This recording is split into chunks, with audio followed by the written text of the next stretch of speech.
दोस्तों, स्वागत है आप सभी का। दोस्तों, आज हम लोग एडुटेरिया करंट अफेयर्स वार्षिकी 2022 से जुलाई 2021 के महत्वपूर्ण करंट अफेयर्स को देखेंगे। जुलाई के सारे करंट अफेयर्स को 4 सेगमेंट में बांट दिया गया है। पहले भाग में हम लोग राष्ट्रीय घटनाक्रम को देखेंगे। तो आइए दोस्तों, आज के वीडियो को शुरू करते हैं। तो जैसा कि आप देख पा रहे होंगे, आपके सामने जुलाई 2021 के राष्ट्रीय घटनाक्रम का संग्रह है। पहले पॉइंट से शुरू करते हैं। राष्ट्रपति रामनाथ कोविंद ने लखनऊ के ऐशबाग में भीमराव अंबेडकर स्मारक तथा सांस्कृतिक केंद्र की आधारशिला रखी। इस केंद्र में डॉक्टर भीमराव अंबेडकर की 25 फीट ऊंची प्रतिमा होगी। निपुण भारत कार्यक्रम। केंद्रीय शिक्षा मंत्री ने निपुण भारत कार्यक्रम की शुरुआत की। आपको बताना होगा केंद्रीय शिक्षा मंत्री वर्तमान समय में कौन है। इसका उद्देश्य ग्रेड 3 तक के प्रत्येक बच्चे को 2026-2027 तक मूलभूत साक्षरता तथा संख्या का ज्ञान प्राप्त करवाना है। राजस्थान के जयपुर में भारत के दूसरे सबसे बड़े क्रिकेट स्टेडियम का निर्माण किया जाएगा। इसके लिए बीसीसीआई ने 100 करोड़ का वित्तीय अनुदान जारी किया है। यह अहमदाबाद स्थित नरेंद्र मोदी स्टेडियम के बाद दूसरा सबसे बड़ा स्टेडियम होगा। ठीक है, आगे बढ़ते हैं। दिल्ली मेट्रो रेल कॉरपोरेशन ने भारत की पहली फास्टैग आधारित कैशलेस पार्किंग की सुविधा शुरू की है। इससे प्रवेश तथा भुगतान के समय की बचत हो सकेगी। गुजरात मेरीटाइम बोर्ड द्वारा गांधीनगर में भारत का पहला समुद्री मध्यस्थता केंद्र स्थापित किया जा रहा है। यह समुद्री क्षेत्र तथा शिपिंग से संबंधित विवादों का निपटारा किया जाएगा। कर्नाटक के बेंगलुरु में स्थित केएसआर रेलवे स्टेशन पर भारत का पहला movable fresh water tunnel aquarium खोला गया है। यह 12 फीट लंबा है। इसका उद्देश्य कम कीमत पर यात्रियों को विश्व स्तरीय अनुभव देना तथा पर्यावरण के प्रति जागरूकता लाना है। स्पर्श प्रणाली। रक्षा मंत्री ने भारतीय सेनाओं के पेंशन भोगियों के लिए स्पर्श पेंशन रक्षा प्रणाली की शुरुआत की है। इसके माध्यम से पेंशन भोगियों को डिजिटल तरीके से सही समय पर भुगतान सुनिश्चित किया जाएगा। अमेजन कंपनी ने गुजरात के सूरत में अपना पहला डिजिटल केंद्र स्थापित किया है। यह केंद्र एमएसएमई को ई कॉमर्स के फायदों के बारे में जानकारी देगा। अमेजन ने 2025 तक भारत के 1 करोड़ लघु एवं मध्यम उद्योग को डिजिटल बनाने का लक्ष्य रखा है। हाल ही में भारत के रेलवे मानचित्र में मणिपुर को भी शामिल कर लिया गया है। असम के सिलचर रेलवे स्टेशन से राजधानी एक्सप्रेस का परीक्षण मणिपुर के बेंगाई चुनपाओ रेलवे स्टेशन के लिए किया गया। उत्तराखंड के देहरादून में भारत के पहले क्रिप्टोगैमिक गार्डन का उद्घाटन किया गया है। इस गार्डन में लाइकेन, शैवाल, कवक आदि की विभिन्न प्रजातियां पाई जाएंगी। भारतीय सांस्कृतिक संबंध परिषद बांग्लादेश के साथ संबंधों को प्रगाढ़ करने के साथ साथ देश के मुक्ति संग्राम की 50वीं वर्षगांठ मनाने के लिए दिल्ली विश्वविद्यालय में बंगबंधु पीठ की स्थापना करेगी। इस पीठ की स्थापना बांग्लादेश के संस्थापक शेख मुजीबुर रहमान के सम्मान में किया जाएगा। केंद्रीय सड़क परिवहन एवं राजमार्ग मंत्री नितिन गडकरी ने जैव ईंधन के महत्व पर जोर देने के लिए भारत के पहले एलएनजी सुविधा संयंत्र का उद्घाटन नागपुर, महाराष्ट्र में किया। इसके तहत स्वदेशी इथेनॉल, जैव सीएनजी, एलएनजी आदि वैकल्पिक ईंधन के प्रयोग को बढ़ावा दिया जाएगा। उत्तर प्रदेश सरकार ने जनसंख्या को नियंत्रित करने के लिए एक नई जनसंख्या नीति की शुरुआत की गई है। इसके तहत 2 से अधिक बच्चे वाले व्यक्तियों को सरकारी नौकरी तथा अन्य सरकारी योजनाओं का लाभ प्राप्त नहीं हो सकेगा। यूपी ने 2050 तक जनसंख्या वृद्धि दर 2.1% करने का लक्ष्य रखा है। दोस्तों, पिछले दिनों के करंट अफेयर्स में हमने बात किया था कि भारत में कोई एक राज्य ऐसा है जहां जनसंख्या को बढ़ाने के लिए प्रोत्साहित किया जा रहा है और कुछ राज्य ऐसे हैं जहां जनसंख्या को नियंत्रित करने के लिए काम किए जा रहे हैं। आपको कमेंट करके बताना है कि किस राज्य में जनसंख्या प्रोत्साहन के लिए 1 लाख रुपये इनाम राशि गठित की गई है। ठीक है, आगे बढ़ते हैं। भारत की बिजली उत्पादक कंपनी एनटीपीसी लिमिटेड द्वारा गुजरात के कच्छ में भारत के सबसे बड़े सौर ऊर्जा पार्क का निर्माण किया जाएगा। इसकी क्षमता 4750 मेगावाट होगी। एनटीपीसी का लक्ष्य 2032 तक 60 गीगावाट नवीकरणीय ऊर्जा का उत्पादन करना है। केंद्र शासित प्रदेश लद्दाख ने 2025 तक ऑर्गेनिक बनने के लिए सिक्किम के साथ समझौता किया। सिक्किम 100% जैविक कृषि करने वाला भारत का पहला राज्य है। पूर्वोत्तर रेलवे ने उत्तर प्रदेश स्थित मंडुआडीह रेलवे स्टेशन का नाम बदलकर बनारस रेलवे स्टेशन कर दिया है। आपको कमेंट करके बताना है पूर्वोत्तर रेलवे का मुख्यालय कहाँ है। हरियाणा के गुरुग्राम में भारत का पहला ग्रीन एटीएम स्थापित किया गया है। यह मशीन बैंक एक एटीएम की तरह है। इसमें लाभार्थी अपना आधार या राशन कार्ड नंबर दर्ज करेंगे तो राशन मशीन से बाहर आ जाएगा। प्रधानमंत्री नरेंद्र मोदी ने उत्तर प्रदेश के वाराणसी में रुद्राक्ष सम्मेलन का उद्घाटन किया। यह अंतर्राष्ट्रीय सहयोग एवं सम्मेलन केंद्र है जो शहर में पर्यटकों एवं व्यापारियों को आकर्षित करेगा। इस केंद्र में 108 रुद्राक्ष हैं तथा छत शिवलिंग के आकार की है। महाराष्ट्र सरकार ने राज्य को भारत में इलेक्ट्रिक वाहनों का सबसे बड़ा उत्पादक बनाने के लिए नई इलेक्ट्रिक वाहन नीति 2021 लॉन्च की। इसके तहत 2025 तक नए वाहनों के पंजीकरण में इलेक्ट्रिक वाहनों का हिस्सा 10% तक लाना है। कर्नाटक ट्रांसजेंडर व्यक्तियों के लिए नौकरियों में 1% आरक्षण प्रदान करने वाला भारत का पहला राज्य बना।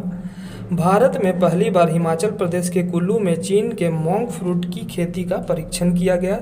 इस फल को CSIR IHBT द्वारा परीक्षण के लिए पेश किया गया था।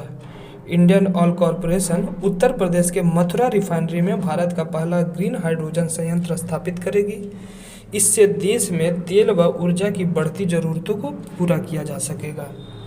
केंद्र सरकार ने देश का पहला भारतीय विरासत संस्थान नोएडा में स्थापित करने की घोषणा की। इसके माध्यम से भारतीय विरासत के संरक्षण से संबंधित उच्च शिक्षा और अनुसंधान को बढ़ावा मिलेगा। केरल के कोल्लम जिले के पेरुमकुल्लम गांव को केरल का पहला बुक विलेज का खिताब दिया गया। तेलंगाना के पालमपेट में स्थित काकतीय रुद्रदेव मंदिर को यूनेस्को के विश्व धरोहर सूची में शामिल किया गया है। यह भारत का 39वां धरोहर स्थल है। इस मंदिर को रामप्पा मंदिर भी कहा जाता है। आपको कमेंट करके बताना है काकतीय वंश के संस्थापक कौन थे। मेघालय के मुख्यमंत्री कोनराड संगमा तथा केंद्रीय गृह मंत्री अमित शाह ने मेघालय के खासी हिल्स में ग्रेटर सोहरा जल पूर्ति योजना का उद्घाटन किया। इस योजना से आसपास के क्षेत्रों में जल की आपूर्ति होगी तथा अवसंरचना विकास को बढ़ावा मिलेगा। गुजरात में स्थित हड़प्पा युगीन स्थल धौलावीरा को भारत के 40वें धरोहर के रूप में यूनेस्को की विश्व विरासत सूची में शामिल किया गया है। कोविड-19 की पहली डोज का 100% वैक्सीनेशन करने वाला लद्दाख भारत का पहला केंद्र शासित प्रदेश बना। ठीक है, आगे बढ़ते हैं।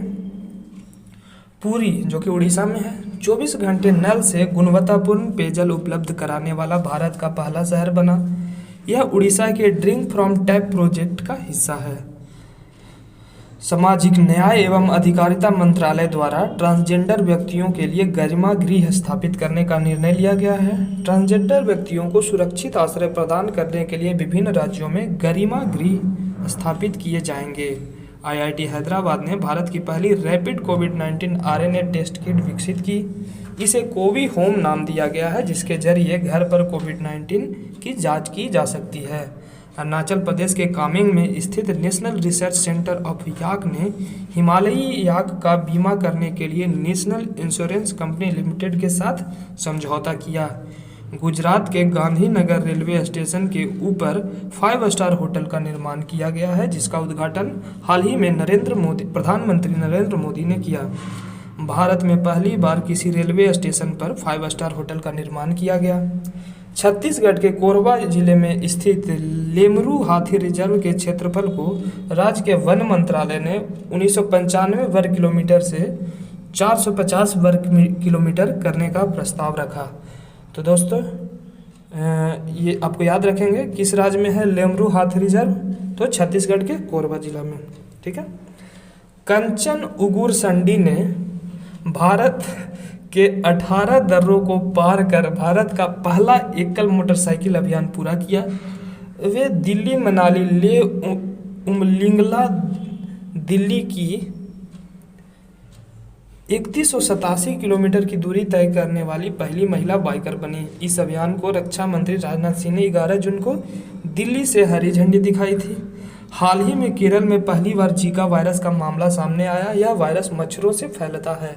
ऑपरेशन प्रवाह। कोची इंटरनेशनल एयरपोर्ट लिमिटेड ने एयरपोर्ट को बाढ़ के खतरे से बचाने के लिए ऑपरेशन प्रवाह की शुरुआत की। उत्तराखंड में भारत वाटिका पार्क का निर्माण किया गया है, जहां 28 राज्यों व 5 केंद्र शासित प्रदेशों के राजकीय वृक्षों तथा 24 अन्य वृक्षों की प्रजातियों को संरक्षित किया गया है। गुजरात के कच्छ जिले में कुनरिया गांव में बालिका पंचायत का आयोजन किया गया। इसका उद्देश्य पंचायत चुनावों में लड़कियों की भागीदारी बढ़ाना है। यूनेस्को ने भारत के 6 स्थलों को विश्व धरोहर की अस्थायी सूची में शामिल किया है। इसके साथ ही इस सूची में भारत के स्थलों की संख्या 48 हो गई है। ये जो 6 स्थल हैं वो गंगा घाट वाराणसी का, कांचीपुरम मंदिर तमिलनाडु का, सतपुड़ा टाइगर रिजर्व मध्य प्रदेश में है, मराठा सैन्य वास्तुकला महाराष्ट्र का, हायर वेंकल मेगालिथिक साइट कर्नाटक और नर्मदा घाटी के भेड़ा घाट लमेता घाट जो कि मध्य प्रदेश में है।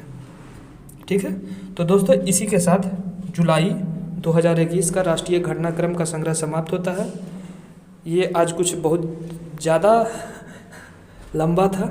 आइए अब हम लोग जुलाई 2021 में अंतर्राष्ट्रीय घटनाक्रम को देखेंगे।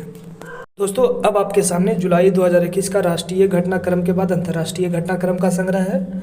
आइए शुरू करते हैं। वैश्विक साइबर सुरक्षा सूचकांक 2020, जिसे अंतर्राष्ट्रीय दूरसंचार संघ द्वारा जारी किया गया है, इसमें भारत का स्थान 10वां और प्रथम स्थान पर अमेरिका है।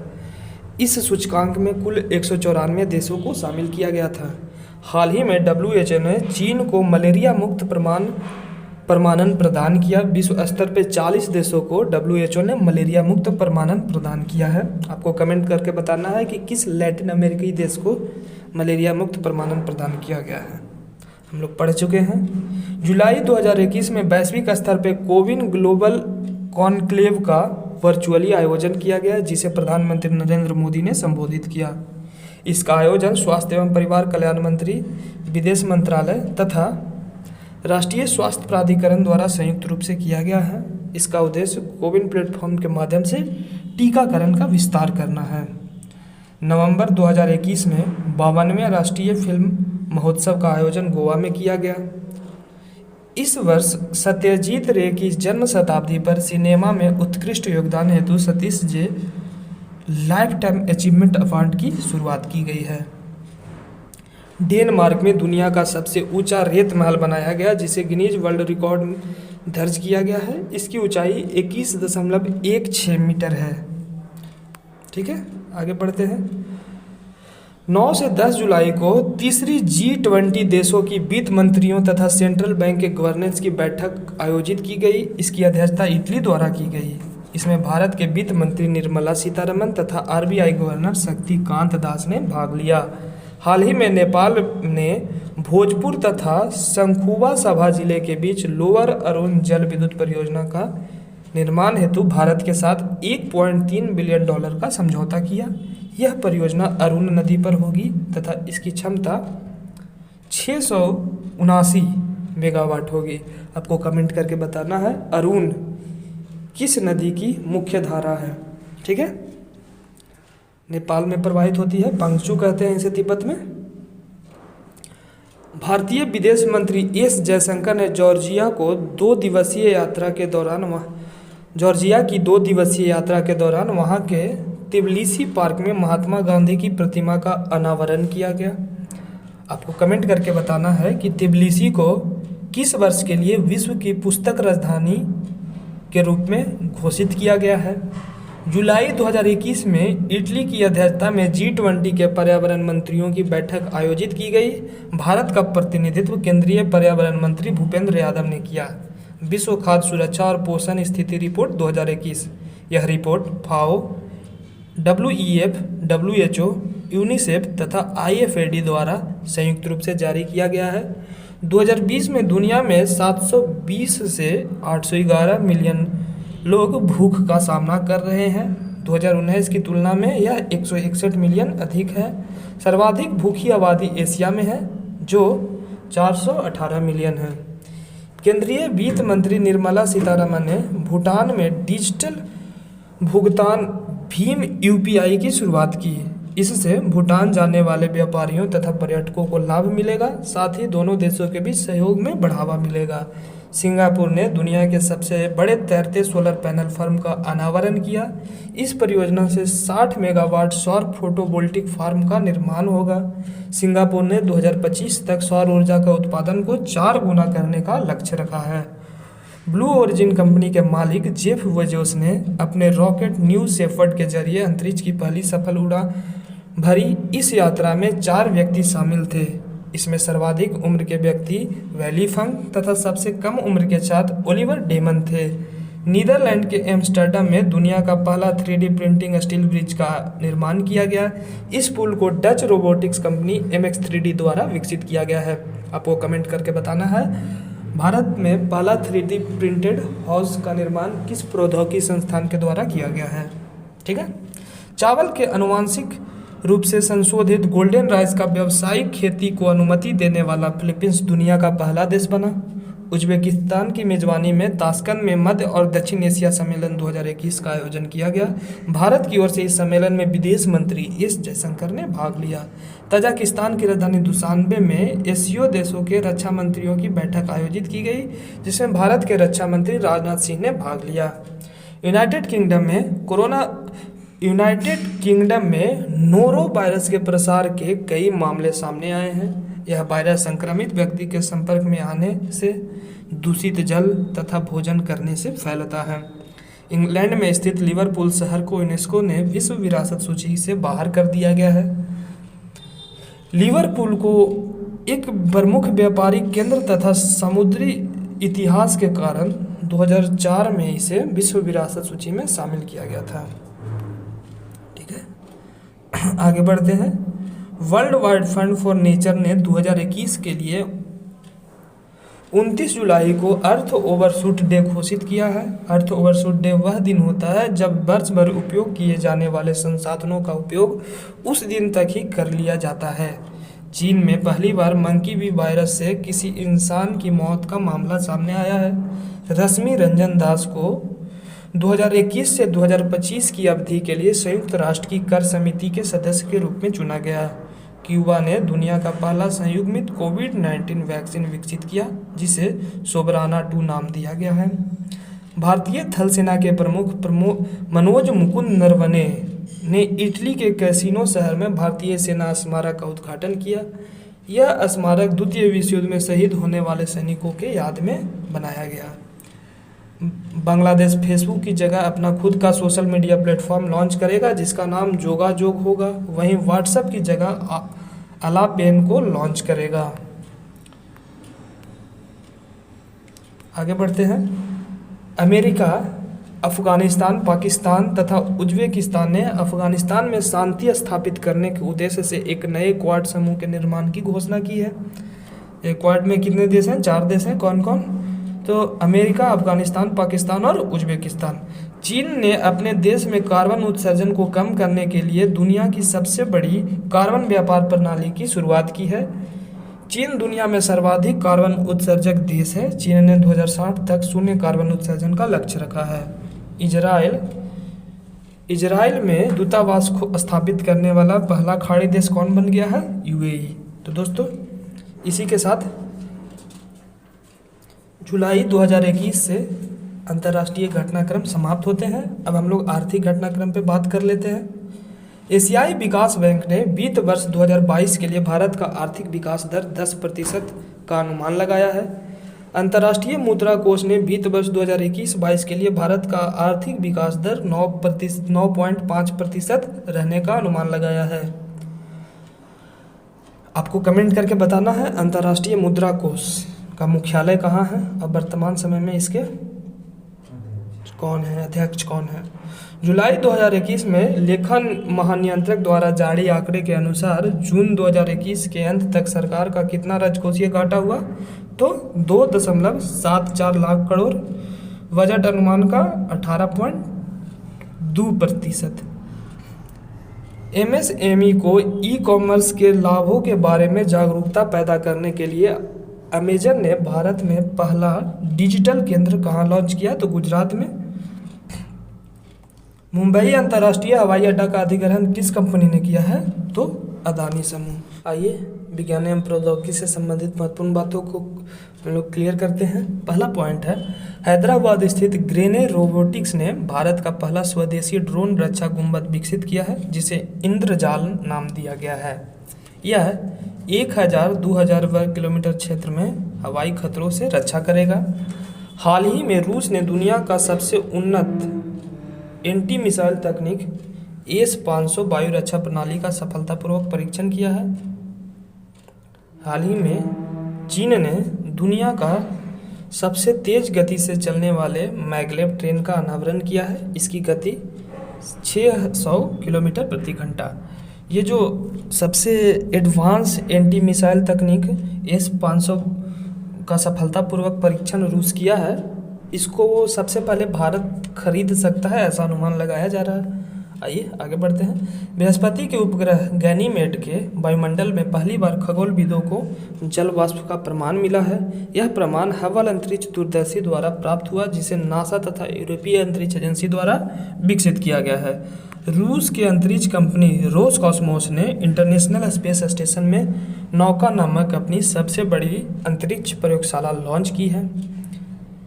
आगे बढ़ते हैं। कल्पना चावला एवं सुनीता विलियम्स के बाद भारतीय मूल की सिरिसा बांदला अंतरिक्ष में उड़ान भरने वाली तीसरी भारतीय महिला बनी। ब्रिटिश अरबपति रिचर्ड ब्रैंसन ने यूनिटी 22 मिशन के तहत वर्जिन गैलेक्टिक रॉकेट विमान से 11 जुलाई 2021 को 6 सदस्यीय दल के साथ अंतरिक्ष में उड़ान भरी। सिरिसा बांदला इन 6 सदस्यों में से एक थी। केरल के संतोष जॉर्ज कुलगारा वर्जिन गैलेक्टिक के माध्यम से उड़ान भरने वाले पहले भारतीय पर्यटक बने। चीन दुनिया के पहले स्वच्छ वाणिज्यिक परमाणु रिएक्टर का निर्माण करेगा, जिसमें यूरेनियम के बजाय थोरियम का उपयोग किया जाएगा। यह पहला परमाणु रिएक्टर होगा जिसे ठंडा करने के लिए जल की आवश्यकता नहीं होगी। अमेरिकी अंतरिक्ष एजेंसी नासा ने बृहस्पति के चंद्रमा यूरोपा मिशन के लिए स्पेसएक्स के साथ समझौता किया है। यह मिशन 2024 में लॉन्च किया जाएगा। कर्नाटक के मल्लेश्वरम में स्थित मटिकेरे प्राइमरी स्कूल सैटेलाइट लॉन्च करने वाला देश का पहला स्कूल बनेगा। स्कूली छात्रों की मदद से 75 उपग्रहों को लॉन्च करने के लिए तैयार किया जाएगा। राजस्थान के जयपुर में गाय के गोबर से बने भारत के पहले खादी प्राकृतिक पेंट का उद्घाटन केंद्रीय मंत्री नितिन गडकरी ने किया। इससे ग्रामीण उद्योगों को बढ़ावा मिलेगा, साथ ही रोजगार के अवसर उपलब्ध होंगे। कुवैत ने अपना पहला कृत्रिम पृथ्वी उपग्रह कमर उल कुवैत को फाल्कन 9 द्वारा लॉन्च किया है, जो एक नैनो सैटेलाइट है। इसका वजन 1 kg है। इंग्लैंड के वैज्ञानिकों ने 3D प्रिंटिंग के जरिए कृत्रिम कान तथा नाक का निर्माण किया है, जिसका प्रयोग अंग प्रत्यारोपण में किया जा सकता है। चीन के हैनान प्रांत के यांगजियांग परमाणु ऊर्जा संयंत्र से दुनिया के पहले वाणिज्यिक मॉड्यूलर छोटे रिएक्टर लिंगलोंग 1 का निर्माण शुरू किया। इस रिएक्टर की बिजली उत्पादन क्षमता 125 मेगावाट होगी।